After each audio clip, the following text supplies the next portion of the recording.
Hello and welcome back to another episode of the podcast Little Girls Aren't Taught This. This week is a special guest episode and I am joined by AOK Nutrition. So we done this chat the back end of last year. It's really interesting. I thought that this file corrupted and I was so devastated because this conversation is such a good conversation where we talk about female hormones, we talk about periods, we talk about fertility of women, because Aisling is actually a nutritional therapist and she helps women with rebalancing their hormones so obviously they can fall pregnant, just so they can understand themselves better. She is so knowledgeable at what she does and this conversation was so amazing. So I'm so glad that just by chance I refound this episode and it actually worked. Like, I am so thankful, because when I tried to originally open this after we recorded it to upload it, it said that the file had corrupted. So we have it, even though it is a little bit since it's been recorded. I think actually the content and the value is still relevant. You know, she is one of the most knowledgeable women I have met when it comes to this type of stuff, and she is like literally so down to earth. She's so nice, and this conversation was just so like insightful to have. I almost felt like I was having this conversation, like the conversation that my teenage self needed to have, and it was just so nice. So I hope you enjoy the episode and let's dive right into it.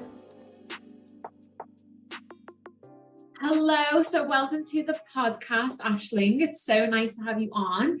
I am super excited for this conversation. So just introduce yourself to our listeners. Yeah, thank you so much, Lydia, for having me on. I do love the chats. I love coming on to other people's podcasts. So my name is Aisling Fox. If you don't know me, I am AOK Nutrition on Instagram, and my business is called AOK Nutrition, and I am a nutritional therapist. I've just qualified as a herbalist as well, and amazing. I have a clinic in Ireland in County Dublin. I've been in practice probably the guts of, I'm going to say, about 8 years at this time, and my whole clinic is based on natural medicine. So we work on getting to the root of the problem for clients, whether that is looking at things like stress, we look at gut health, we look at nutrition, we look at sleep, we look at hormones, we look at blood tests, we literally look at everything. And I've kind of fallen into the realm of probably hormones and fertility. I think that's a lot of people would know me for now, I think, over the last couple of years, just because it's an area that I'm so passionate about, I guess. So yeah, I guess that is me in a nutshell, the short version. I love that. And this is, as you know, there's a question where I was saying, like, I'm going to say, like, one of the biggest things for me on my journey as a woman, as I've grown older, is really understanding hormones and periods and all of these things. And it's such an important topic, and that's why I was like, I need to talk about this on the podcast, because, you know, we're not taught about it. And I know that's something that you say a lot, and you say about your Instagram page is like, I want this to be a place where we learn the things that we didn't learn as little girls. Yeah. So is that important to you? Yeah, like the things we should have been taught in school is what I always think as well. Like, there's such important basic like life lessons. Like, I kind of think if we all knew how our hormones work, why we feel a certain way during our cycle, things we can do to prevent it, the days you can get pregnant, like that is something that literally should have been on the back of our eyelids, like when we were growing up as teenagers. So it's frustrating that we were never taught it. So I'm just so passionate about spreading awareness and spreading knowledge, and like, knowledge is power. People can make their own decisions then based on birth control or hormones once they know side effects of things, and just, and again, like, you know, understanding your own self, your own emotions better. It's just so important. So it drives me mad that's something that we were never taught. Yeah, I agree. So I want to start at the beginning, and what I'm really interested to know is how your upbringing was as a little girl. And was there anything that stood out for you, or any lessons that have shaped who you are today?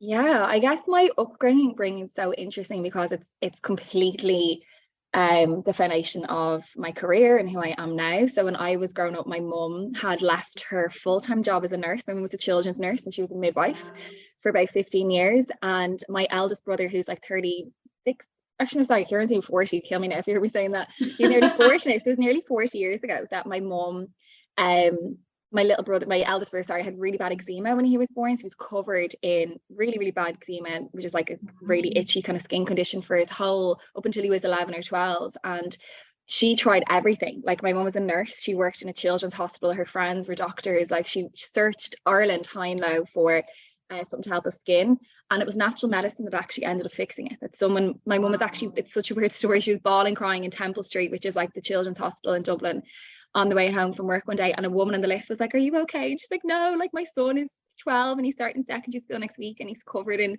eczema and I can't help him." And this woman gave my mum herbs. She was like, "Look," had them in her bag, like so random, and here on skin cleared up, like. And my mum was like, "What is this absolute witchcraft?" Obviously. So my mum changed careers. She went and studied herbal medicine, she went and studied nutrition. She set up her own clinic, which is called Breath of Life, in 1994. Like that was so long ago to go and change careers. I'm sure her friends were like, "Oh my God, Roisin has gone mad." My mum's name was Roisin. Like she's leaving a job in nursing. She'd 4 little kids at home and setting a business in what, herbal medicine. Do you know, that way? So when we were growing up then as kids, natural medicine was a huge part of our upbringing, because we were taught about importance of nutrition. We were taught about, like when I was sick, I used to just go and get, like, we heard of echinacea before, like that's a quite common herb, or I'd know to put vitamin C in my water, or like it used to drive me mad. My mum would like make us have like broccoli with like our pizza and chips on a Friday. And so I have really core lessons and really core understanding of nutrition, that then as I got older and I went into secondary school and things like that myself, I was like, "Oh my God, this isn't a normal thing. Like people don't know these things." So I feel like I have a really good base and a really good understanding, and I was able to kind of live a really balanced life, because I think sometimes people are real kind of like all or nothing. I'm sure you see that a lot with clients as well, that like when people go and study nutrition, their whole life then changes, that they no longer socialize, and it's very extreme. But I think because I was brought up with it, I learned to kind of like eat healthy during the week and have a few drinks the weekend, and kind of just that real balance. So yeah, it's amazing that my upbringing has definitely shaped the business and my kind of understanding of nutrition, and my the kind of the day-to-day of how I go about my life, I guess. Yeah. So do you think that you saw, like, what were the key differences that you saw as a teenager? Like, how did understanding nutrition benefit you? Because even now I'm like, my mind immediately goes to, like you just said, like those all or nothing people. And as a teenager, I think that's really interesting, because growing up, that's not what we're focused on at all. So that's super interesting. So what are the main differences that you notice between you and your peers? I guess, and I even see it now with people, that when people are sick, like let's say like my friend was at home with a cold, it'd be real like, "Oh, couch day, and we'll get Ben and Jerry's," and I felt shit, so I had a pizza. And it's real like wallow in your sadness and eat crap food. And to me, that's shocking. To me, oh my God, you're sick, your immune system needs nutrients, your immune system's trying to fight something, like let's give it all that we need. So when I was sick, was younger, it would go out and get like pineapple and eat loads of vitamin C and have like big Jaffa oranges and loads of water, and even making homemade soup, and you'd be getting as much vegetables into as you possibly could. And it was just a completely different mindset. So straight away, and I see it now even with my friends now, it's that real kind of people, when they feel crap, eat crap, and I'm like, it actually should be the opposite, like your body needs nutrients. What else? I guess as well, just kind of again the balance. So like I'd see even my friends in school eating like, I don't know, like a Nutri-Grain bar for lunch, or for like a 10-minute break, which is just like, I knew that's just a carb on its own, like no protein there, it's not a balanced snack, you'd be starving after that. Like I knew all about like eating protein with your meals and blood sugar balancing. So I might have had like, you know, a banana and some nuts or that kind of thing. Like I never was into kind of eating loads of sugary kind of things either, because I just was like, I was very aware of how food made me feel, if that makes sense, and like what it was doing for me. And obviously like I like love my, like, you know, we still had takeaways, I still ate chocolate and stuff like that, but I was like, I would never want like a bar of chocolate at a 10-minute break, which is like 11 o'clock in the morning. I was like, God, no, that's sugar so early. Does that make sense? So yeah, just little things like that, I suppose. You know what just came to mind then is like, you know, and people might relate to this listening, but like I always used to think that, and the first thing that comes to mind is like students in uni. And I remember I'd be in the library and they'd come in with like a full fat Diet Coke and a like grab bag packet of Doritos at like 9 a.m, 8 a.m, 7 a.m, and I'd be like, what in your mind thinks I'm going to wake up today and I'm just going to go and drink a full fat Coke and eat some Doritos and then go and study? And it really is that thing of like, it's interesting, because I always used to find this as well, as like when you were saying about being sick and we like give our body the opposite of actually what we need, it's kind of like when I remember when I was studying and I was doing long days in the library, I never felt like fruit and water. I always wanted like coffee and carbs and sugar. And what is that? Is that actually something that our body craves, or is that just something that we create because it's like an emotional thing? And that's also what I picked up that you've just said, which is very interesting about how food makes us feel. I think like that, if you think about being in the library and studying and you're up the walls and you're trying to get assignments done and like you're tired, number one, like you're drained. So your body knows something with sugar or something with caffeine is going to make me feel better. And that's why you're kind of craving those foods. So it's like as if you need to get in ahead of that. Like, and I mentioned a thing called blood sugar balancing. So a less fancy way of saying blood sugar balancing is being hangry. And we've all been there when we're hangry and we had great intentions to eat healthy that day. And all of a sudden you didn't have breakfast and now it's 1 o'clock and you're starving and your blood sugars have crashed. You're so hungry, your hands are shaking, and your body knows something with carbs or something with sugar will make me feel better. And it's very difficult to go and get the healthier option when your blood sugars have crashed. Your body wants the carbs. So when I see clients for like, I have clients come to me now for exams and like they're trying to get like, you know, their best points and things like that, or best marks. And I am drilling into them, like, have a proper breakfast with protein, because protein keeps that blood sugar levels more stable. So if you start off on the right foot first thing in the morning, or even with your lunch, like if you're snacking later in the evenings, like, did you just have a bowl of soup with no, just vegetables? Like vegetable soup at lunchtime is just a bowl of carbs, there's no protein in that. And you definitely would be snacking later on. So I think number one is get your blood sugars balanced. You don't crave, your blood sugars don't crash, you don't crave it. And then number two, from the emotional aspect side of things, at the same time, again, like there's nothing like I remember studying when I was in college and like giving yourself that little break and going to get a cup of tea and a bit of chocolate and taking 20 minutes, like that's good for the soul at the same time. So if we're talking about how food makes us feel, even let's put inverted commas, like not so healthy food, and like, you know, all food has its place. Like there's a place for your cup of coffee and there's a place for your bit of chocolate. And like I love my cup of tea and a bit of chocolate after dinner every night. And even though it's not as good as eating a piece of fruit, like it's that enjoyment aspect, and that's still good as well. Do you know what I mean by that? So yeah, something just think about. I guess if you're eating chocolate every single day and that's all you're eating, that's the difference, you know. Yeah, that's a big difference. And do you see with a lot of clients, from my experience with women, there's a massive emotional link between food and feelings? And is that something you see that impacts women's ability to be more mindful with nutrition? Oh yeah, 100%. Definitely. And we're all human and we all do it.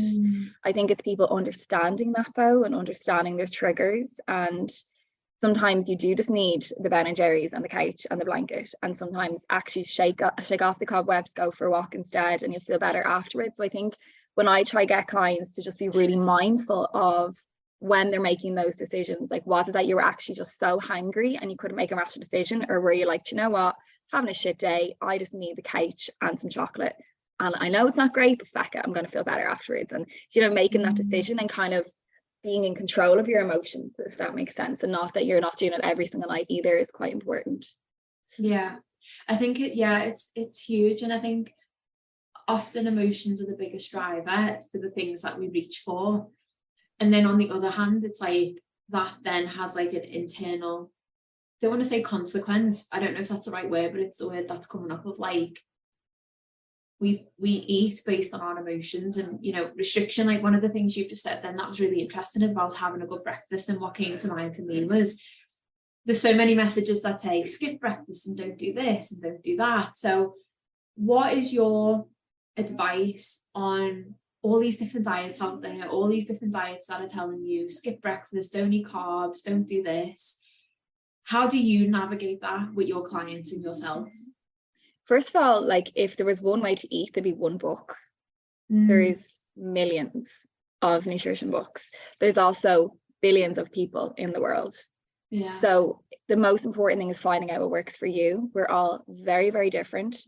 Some people prefer not to have breakfast. Some people prefer to fast until 1 o'clock in the afternoon, and that might suit them. But then there's some people who are up from 5 a.m. and they go to the gym and they do a workout and they have a really intense job. Maybe they're looking after kids all day, running around after them, and they couldn't possibly survive until 1 p.m. without eating because they just wouldn't have the energy to do it. you know, that way. So it's so individual based, and that's what I do in my clinic. Like one size does not fit all. Like I do an hour-long consultation. We go through people's lifestyle, we look at their gut health, we look at their food, we look at their symptoms, and from that then we can decide what diet, not even diet, it's very cliche, but like what lifestyle habits will be best for you. Also, men and women are so different. So like these books and this advice, like, you know, it's not based for women or men, it's just general advice. So like intermittent fasting is also quite common, or quite there's a lot of research and things like that in it, but most research is done on men, not women. Oh, right, okay. So even in relation to fasting, like I find women who don't have breakfast and fast a lot of the day, they might have more PMT, like worse hormonal symptoms for their period, because their body is under stress. Like when you get hangry, that is your body releasing stress hormones, being like, hello, we're about to die over here, can you please go eat some breakfast, you know, that kind of way. And stress really, really impacts your hormones. So you might be doing the same diet as your boyfriend and he's seeing great results, and you're binging every night because you're starving or you can't sustain it, and then people are feeling guilty about it and this kind of thing. So I think the most important diet, and it's again so cliche, but it's what works for you. You have to just, you know, and people are like, God, I could never eat breakfast. Then don't eat breakfast. Like, you know, it's something that you just kind of have to take everything with a pinch of salt, because most things you even see on Instagram, people giving advice, they haven't seen you for a consultation. It's just general, you know, advice that we're giving. Yeah, that's true. And you know, I remember when I was a PT, because originally I started my Instagram as Lid Fit, and I was a personal trainer for a while, and there was a phase where I got sucked into the whole diet culture, online validation, just being like toxic. But what was interesting is doing that thing where sharing it to be inspired and not realizing like the space that you're in, like really thinking the space that you're in is like super healthy. And there was a period where I'd done the keto diet, and I would constantly share the food that I was eating, and I would constantly have people in my DMs like, I'm trying this and I'm doing keto, but I can't do it, like it's so hard, and all these different perspectives from women. And one of the things, like coming out of that space, it made me realize, and I've reflected on this and said, like, people took what I was talking about as gospel and applied it to their own lives. And that in itself is really damaging. And I think as women, we can get sucked into that. We can follow people on Instagram, we can find them inspiring, we can want to know what they're eating, how they're training. And actually what, from my perspective, what we do is we fail to look at what we need. And that just came to mind when you were talking about everybody being different and every woman being different, because I feel like women I've worked with, they don't really take that into consideration. They don't think about themselves and their own body and their own hormones. Yeah, definitely. So moving on to hormones, fertility, tell us your journey to becoming focused on periods, hormones, all of that stuff that you talk about on Instagram, because it's so important. And I love the fact that we are creating space for women to become educated on periods, hormones, all of that lovely stuff. Yeah, like I guess as I said, like I trained nutritionist, I always saw people in this field, and I guess over more time of working, like as my client base got built up and I was seeing clients every single week, I was seeing women every single day then with hormonal issues. And the knock on from that was I was hearing their stories of how little they understood about their periods. Like I'd say to clients like, oh, obviously, you know, you're on the pill, it's not a real period. And they'd be like, what do you mean? Now, I didn't learn this until I was probably like that, like late 20s. And I'm sure clients listening to your podcast now aren't aware that a pill bleed is not a period. It's a bleed from stopping the pill. So people say to me, oh no, I used to have regular periods, but then the pill fixed it and now they're fine. And I'm like, no, you used to have regular periods and then you went on birth control, completely switched off your hormones, and you haven't had a period in 10 years. You've had a pill bleed. And that was coming up again and again and again. And again, most people don't realize that. People think, oh, the pill fixed all my issues. And I'm like, the reason it's fixed it is because you're no longer making hormones. They're completely switched off. Okay. Oh my God. Again, we're not taught this. So I think for me, that was coming up more and more and more. And also I was seeing how little the medical sector has kind of helped women in this area, that like it's very much you go in and your periods are really painful, we'll put you on the pill. You've really, really bad hormonal acne, we'll put you on the pill. you have irregular cycles, we'll put you on the pill. There's no follow-on advice. I'm like, all these women don't have the same reasons. So I think it's just something that I felt obligation to start talking about and just kind of spread more awareness on. And it's obviously so rewarding. Like, I absolutely love my job. People come back to me and they've gotten pregnant. Like, they've come to me with no periods, and a year later they're pregnant, and then a year later they're coming to me like post-pregnancy for, you know what I mean? Like, you have this lovely relationship with people, or, you know, people imagine like being able to fix people's hormonal acne that they've had for years. And like, it's so rewarding. And the kind of program I give to clients and the advice, it's so easy, it's so basic. Like, I'll never do 12-week transformation programs. There's no end goal. So I try to make things as simple as possible so that people can keep it up. So it's lifelong. Like, I'm like, you're gonna have a period for the next 20 years, most women I see. So it's like, just understand the basics. So I guess that was the main thing. It was just purely the lack of education and the kind of frustration around that I was like, people need to know these things. Like, it's just so important. And yeah, I suppose that's how it all got kicked off. Yeah. So what's the biggest things you see clients come to you with in relation to like periods? Like, and also, what's the biggest space where there's a lack of knowledge for women and young girls coming to you? The biggest thing is just hormonal issues in general. So I'd see anything from people suffering with period pain, really bad PMS. PMS is premenstrual syndrome in the run up to your period, which can be anything from headaches to sore boobs to breakouts to cramps to low mood, like any of those annoying things you have to put up with before a period. So between that, hormonal acne, see a lot of PCOS. PCOS is polycystic ovarian syndrome. I see a lot of hypothalamic amenorrhea, which is loss of cycle, due to usually like stress, which is kind of very much linked with like low calorie diets and things like that. So it's a really, really massive range of different things. I see a lot of fertility support as well, helping women get pregnant. I want to see what's the biggest driver, is that what you said, or what's the biggest cause of these things? Obviously the question. No, so like, what's the biggest gap in knowledge that you see for women coming to you? So like, if it's around periods, what's something that you consistently see women don't have the knowledge that we should do around these certain topics? Number one is probably birth control and how it works. So like I said there, like, most women don't realize, like I say to clients, when you're on the pill, you make the same hormones as your granny who's in menopause and who's 90. I did not know this, you know. So most women don't. If you're 18 and got put in the pill, you have no hormones being produced, the same as someone postmenopausal has no hormones being produced. That's how the pill works. It works by stopping ovulation. And ovulation is the egg getting released from your ovary. Okay, so fair enough, you don't get pregnant because there's nothing there to fertilize. But ovulation is not just how we make babies. Ovulation is how we make hormones. And those hormones shape everything from our mood to our energy. Our sex drive is huge. I have honestly seen thousands of women come to me on birth control, and they all take low libido on my consultation sheet. And it's like, how are girls, so many women in their 20s or teens have no sex drive? Like, and the common denominators are all on birth control. I'm like, of course your body doesn't want to have sex when you're postmenopausal and you've no natural libido there. Like, you can't conceive at the moment. So why would your body be sending these natural, you know, increase in sex drive? All you have is your own kind of motivation when you're not on birth control, which is hard when you're stressed and you're tired. You don't get that natural boost in hormones. So I think definitely that lack of education around the pill. And the second thing, and I hope it doesn't come across kind of condescending, but like, not questioning the GP or not questioning diagnosis. That people say to me, oh, I don't know, the doctor just told me to go on this. And I'm like, oh, what's it for? Like, what's the end goal here? Did you ever figure out why you had a 40-day bleed? Or have you had blood tests done to find out why your cycles are irregular? Yeah, the doctor said nothing came up. And I'm like, that can't be possible. If you have no period, and this goes for anyone listening right now, if you're not having a regular cycle, and a regular cycle is ending, let's say, from 25 to 35 days, that's what we'll say, we can get away with that. But anything less than that or anything above 35 is irregular, and there's something going on. It's your body's way of getting your attention. And a blood test will show this. It has to, that your period and ovulation, it's like a basic sign of health, I always say. So if it's not happening every, you know, month, there has to be a reason why. And sometimes I find things get missed by GPs because either they don't check the right things or they're not aware of optimal ranges that we would be aware of. Like, we're quite more particular on ranges of different vitamins and minerals and hormones.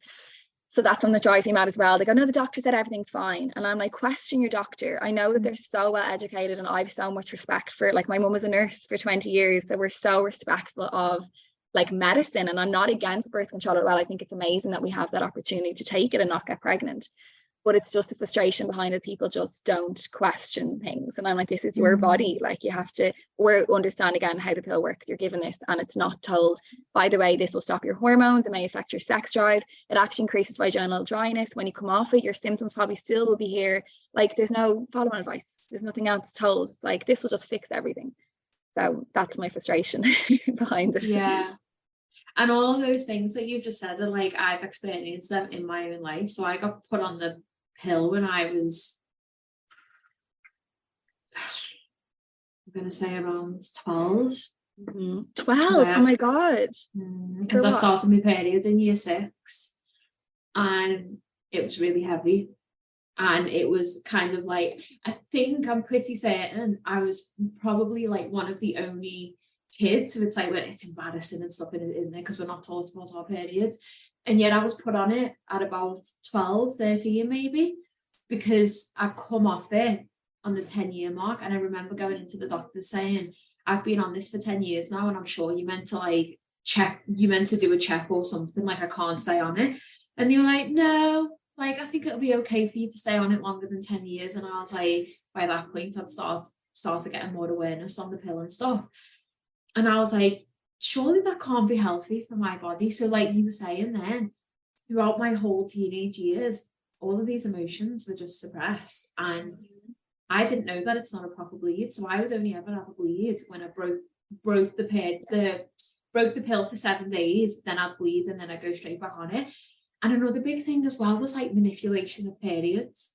Like if I didn't want to bleed, I'd just continue to take the pill. And that blows my mind. Yeah. Like the only impact thing that must have. Which will blow your mind even more is you don't actually have to take a break on the pill. You can just continue to take it. Like there's no need for that 7-day break. Oh, wow. Now, obviously you'd need to take a break every so often to kind of just cause the blood to shed, if that makes sense, just get rid of it. But that 7-day break is designed to make you feel like it's a normal period. Do you know what I mean? That you're getting a bleed once a month, but you don't need to actually do that. You don't have to take a break on the pill, like the way you would, like that. Like I said, maybe once every couple of months, and it will just be heavier then because you haven't had a break from the bleed. Basically, the bleed is caused, so just so people are aware, we have a hormone called estrogen, which kicks in the start of our cycle, and that makes your period grow, right? Now, your estrogen switched off when you're on the pill, but the pill contains a synthetic estrogen. So it's a fake hormone or a synthetic hormone that causes your uterine lining to thicken, even though you're not making there's no hormones there. That's where the bleed comes from, basically. It's just fake hormones causing your pill bleed or period to kind of grow, if that makes sense. Wow. So that's mad you're put on it for so long. 10 years. And my sister as well, she's on it, and she, you know what was interesting, we were talking the other day actually, and she was saying she's been on it for over 10 years now, and she was saying like a week after me bleed I always get these really bad cramps, and I was like, you're ovulating, you know? And she's 25 and she looked at me like I just pulled a secret out of like I literally was like this genius. And I was like, did you not know that's what it is? And she was like, no, I had no idea, because she doesn't track a cycle because she's on the pill. So the pill just determines like when she bleeds or when she doesn't bleed. And even like having the level of like, I wouldn't say I'm very clued up on periods and hormones, but even having more of an understanding than I did in my early 20s, it blows my mind that there's still women and young girls out there who have no knowledge on it. Yeah. And it's just like, yeah. And it's not fair that I think. No, it's not. Again, your hormones, like your progesterone, which kicks in the second half of your cycle, progesterone's a real calming hormone. Like it's very good for anxiety, it's very good for stress, very good for mood, it's good for sleep. Like, and you don't make any progesterone ever when you're on birth control. You don't make any estrogen when you're on birth control. So it's like, I think it's also not fair that so many girls like that for you went to your entire teens with your hormones suppressed, with your mood suppressed. And I see clients come to me and they think they're anxious, they think they've low mood, and they come off the pill and they're like, I'm not the same person I was on birth control. That they're just like, if someone's listening and they've been on the pill the last 10 years of their life, you don't know who you are. Like you don't know your own mood, you don't know your own personality. And it might sound a bit dramatic, but your hormones do shape everything, like literally, like even today for me, like I'm on day 2 of my period now. I was wrecked a few days ago, like we put up Christmas decorations, the house is just upside down. I was like, oh, I'll deal with it next week. And then today I had an hour break and I was like, right, okay. And I literally blitzed the house, running around, all this energy. Like I couldn't have done that 4 days ago before my period because I was just wrecked. And that's okay. Progesterone phase before you get your period is kind of your more inward, it's calm, it's relaxing, it's chill. Whereas estrogen is that real get up and go hormone. You're going to do better in the gym. You're going to spring clean your wardrobes. You have higher sex drive. You actually feel like you look better because estrogen like makes you feel good. So I'm like, God, my skin is great today. Or like, get into my jeans, like that water tension's gone before your period. Like you feel better in yourself. So I just feel sorry for women who aren't aware of this and they're missing out on like all of these things. And even sex is a huge thing. Like when you're, for everyone, when any age, but like when you're, I find it ironic that you start having sex, most people go on the pill or on birth control as a contraceptive, which is great, but like that impacts how sex feels. Like imagine having more vaginal dryness when you're 19 and you're like, oh no, I do want to have sex, I don't know why I'm so dry. Like how traumatizing is that for a young girl? Or being like, I do love my boyfriend, I just don't want to have sex at the moment, like I don't know what's wrong with me, and think there's something wrong with them. And again, it could just be from your birth control. So I just think that it's just so important to have the knowledge around it so people can make their own decisions. Yeah, all of these things are so important. And you know what's interesting? I actually got caught pregnant on the pill. No way. Yeah. What was it from? Like getting sick from it, or do you know why it didn't work? I think that it was around my A levels end of year exams, and it was so stressful. And I remember going into the doctors and they basically were like, it's impossible. And I was like, I'm telling you, I've consistently been on this pill, I've consistently been taking it, I'm in a very stressful time, and I got caught pregnant, and they just would not accept it. And I was like, that was huge, because that actually was like, we get given this pill and we take this hormone on the premise of like, you're not going to get pregnant. And then I remember thinking, my body's under that much stress. What's it done? And again, there was no explanation. I'm only surmising that, did my hormones counteract it out? I don't know what happened. Still to this day, I don't know what happened because there was no explanation. But yeah, I remember getting caught, and I remember thinking, well, that wasn't supposed to happen. Wow. Oh God, I'm sure that's such a big shock. Yeah, it was a huge shock. So one of the things that you said then, which was so interesting, was around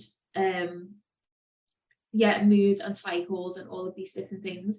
And one of the things that I thought as well when you were talking was like, women having, and young girls, that permission slip to just lean into different phases of their cycle. So when you were saying then about a few days ago you were wrecked, one of the biggest things I've got is, as I've understood like periods and cycles and all of these things, is the different phases of my body, which means I've just totally allowed myself permission to just be in the phase. And I used to push and force and fight against my body like there was no end, and actually that just caused even more of a disconnect between me and my body. So is that something else you see in a lot of women?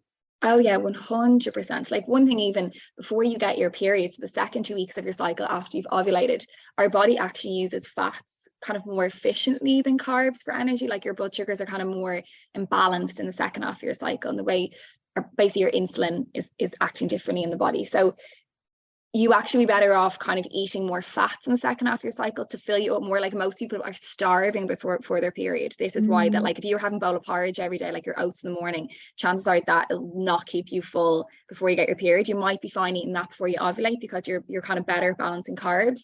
So I think even that's important, because some people, if you're dieting or if you're following a specific meal plan and being like, no, like I have to stick my macros, like this is what it is, not realizing, no, you actually need different foods for your period. Like for example, I know I'm getting period because I always crave smoked salmon.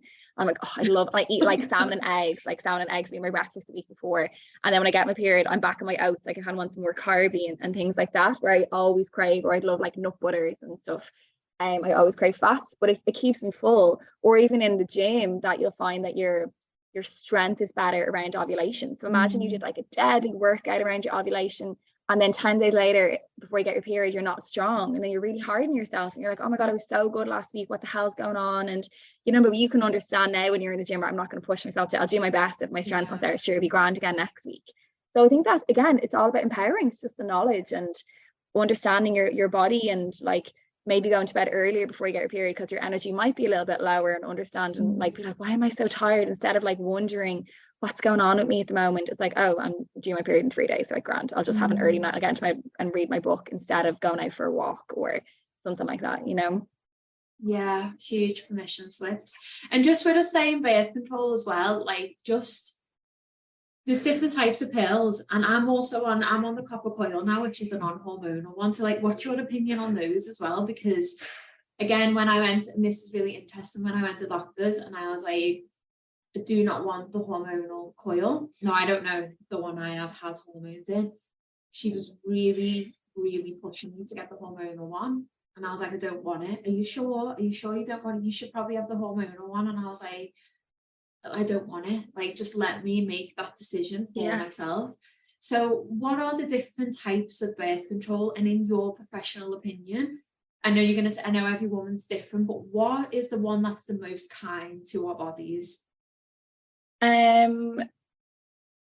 It's a hard question because they're all a bit crap is the answer. Like, the best, okay. I would say the best of Bad Bunch is the copper coil. And the reason it's the best of Bad Bunch is because it works as contraceptive, because the copper changes your cervical mucus, it kills sperm. Sperm's not going to get very far when it's a copper rod, right? So its chances of pregnancy is very, very low with the copper coil in.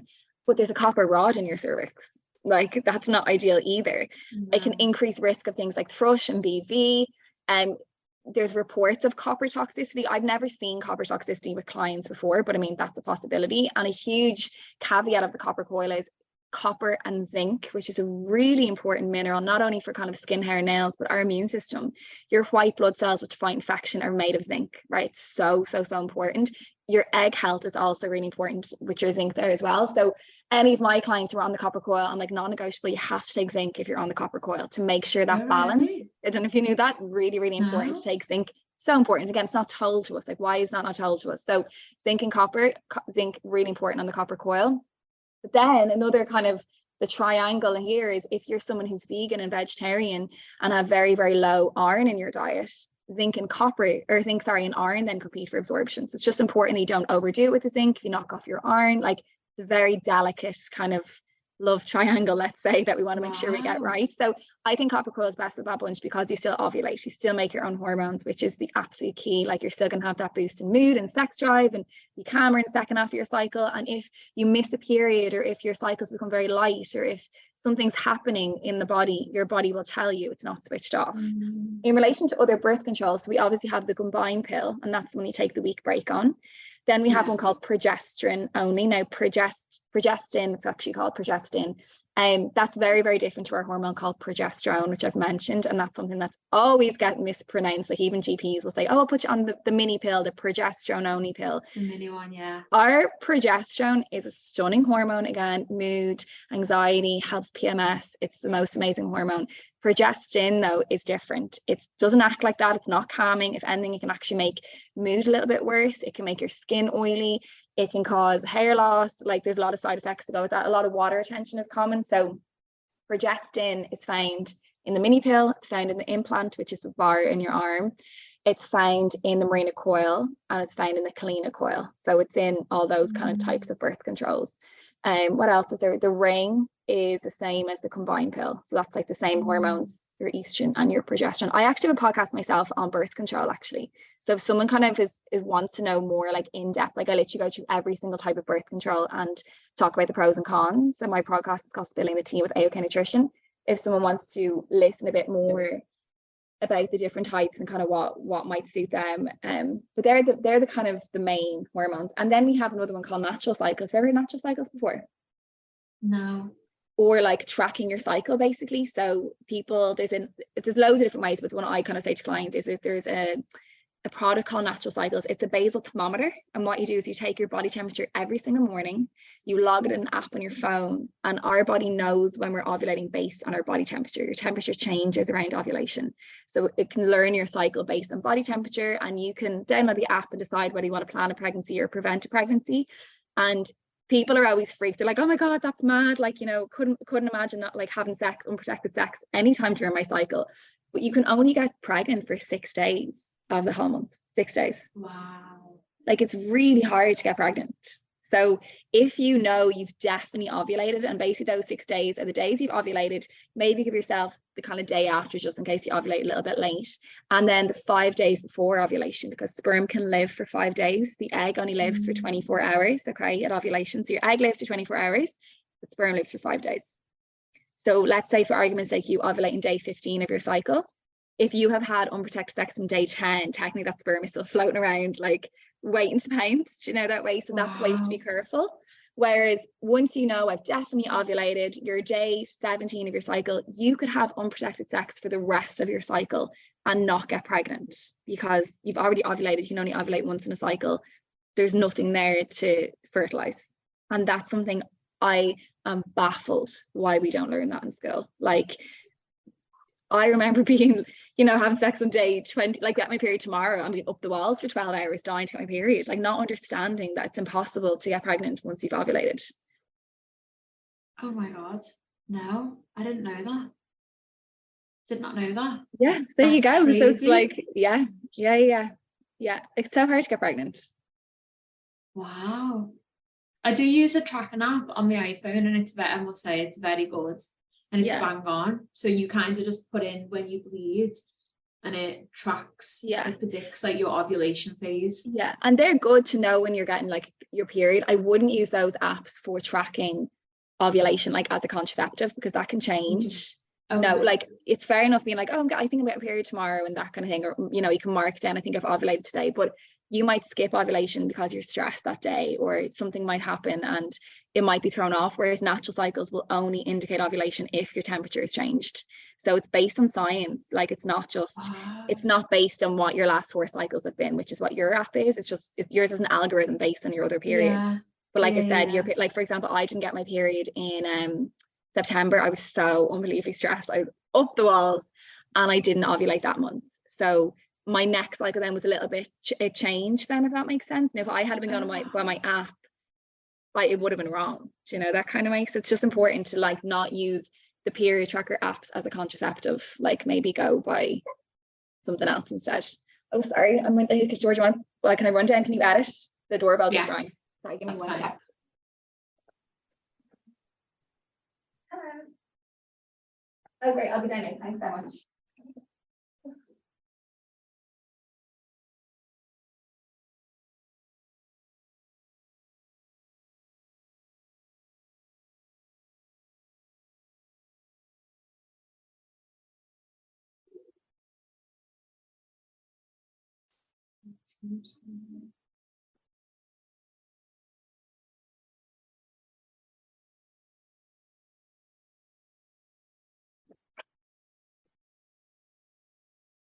Sorry, honey, my husband's at the gym, so I'm out of breath. We're our floor is like, for our house is like 3 stories, and we're on the top floor.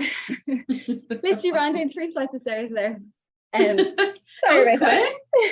I know. No, it's fine. Don't worry, it's fine. I can edit it out. So we're good. Let me take I've took a picture, I think, of where we're up to. So yeah, we're good. So last question I just want to ask you is, it's just come up my head. Sorry. It's fine. What were you talking about? We're talking about days and get pregnant and tracking your cycle. Yeah. Right, where's that email I sent you this morning with the question? Oh yeah, what's it? Okay. So lastly, I just want to ask you, what's a lesson you wish you were taught as a little girl that you had to figure out on your journey? It's a good one, actually. Thinking about this earlier on, maybe not so much little girl, but definitely what we're talking about there, being in school and knowing about 6 days you can get pregnant. I just think that would be that would have been very handy to know. Like in our school, it was like, if you get pregnant, you will get pregnant, or if you have sex, you will get pregnant. Like, so that was it. There was nothing kind of else followed on from that. Other just kind of more like life and business and kind of just general things is just trust the process. Like I used to be such a like control freak, like had to plan everything. Like I used to just not traumatize, that's a bit traumatic, but like making decisions and like making sure I made the right decision and like really thinking about things. And I used to just drive myself mad. Like, I guess it's the whole perfection kind of side of things. Like everything has to be perfect, everyone has this. And I think between COVID and things have happened in the last, like say, like even 3 years, so completely out of my control. It's just made me so much more relaxed in work and everything else. I just am so easygoing, so go with the flow now. And I kind of feel like everything, there's a plan, there's a purpose, like just trust in the universe, whatever you want to believe in, that like things have a way of working themselves out. So I would love to have this sense of calm sooner. Like it would have been handy in my 20s and in my teens and in school. I feel like it probably just comes with years. So kind of like it's kind of like, you know, your wisdom as you get older. That would have been handy to have a bit sooner, I think. Yeah, I relate to that. I feel like we couldn't have had that earlier though, because we wouldn't have appreciated it. It is that cliche thing, isn't it, of like, and turning 30, it's interesting because I've had a lot of conversations with people about, you know, what's different in your 20s, what's different heading into your 30s, because as a woman, I felt really fucking good about turning 30. And there was a lot of conversations about, oh my God, like you're leaving your 20s, like, you know, just a lot of projection. And it's interesting because a lot of people say, you know, as you edge into your 30s, this like surrender comes. Yeah. And it's interesting how a lot of people have said the same thing, and just kind of like this peace and trust. So I'm very excited for my 30s. Yeah. And even just like, I feel like you kind of get, you know, you're more stable in your career and kind of what you want. And I feel like I always say, like, I'm too busy to hang out with people I don't want to hang out with anymore, or I'm too busy to be friends or do things I don't want to do, because I barely have the time now to see the people I do want to see and the things I do want to do. So it's like time is so precious now, I think, when you get a bit older. For your 20s, like you don't really have as much responsibility, but you're kind of just floating around and having a ball and, you know, that kind of thing. So it's kind of, which isn't a bad, I think it's a nice way to think about things as well, that it's like just your time is important, and to say no to things as well, things you don't want to do. Yeah, it can be hard. Yeah but beneficial. So thank you so much, it's been a pleasure. And all in the show notes, the links to your podcast, your Instagram, all of that nice stuff. But where can people find you and how can they work with you? Yeah, so my Instagram's AOK Nutrition, so you can pop on there. And my website is AOK Nutrition as well, aoknutrition.com. So you can pop on and book an appointment. We do online consultations, so I see clients from all over the world, which is amazing.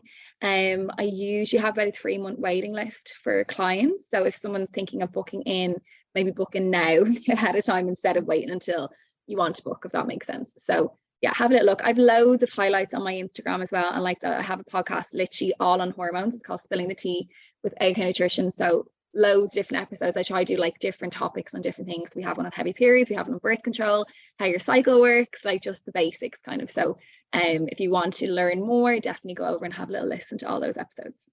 Amazing, thank you so much. It's been such an interesting episode. Yeah, I love the chat. Thanks so much for having me.